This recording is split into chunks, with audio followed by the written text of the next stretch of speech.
Luar biasa, negeri ini punya aturan unik nih.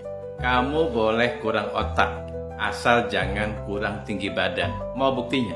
Namanya Tri Cahyaningsih, buruh pabrik asal Boyolali, meraih skor CPNS tertinggi 476.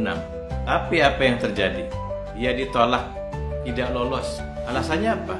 Bukan karena dia bodoh, bukan karena tidak kompeten, tapi karena tinggi badannya kurang 0,5 cm dari 160 cm. Pertanyaannya, lebih baik mana? Punya pegawai tinggi tapi otaknya kedodoran, atau sedikit lebih pendek tapi otaknya encer dan kerjanya gesit? Kenapa syarat tinggi badan ini diterapkan di pekerjaan yang lebih banyak butuh otak daripada fisik?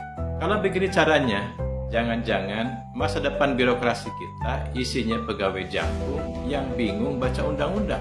Mari kita pikir logis.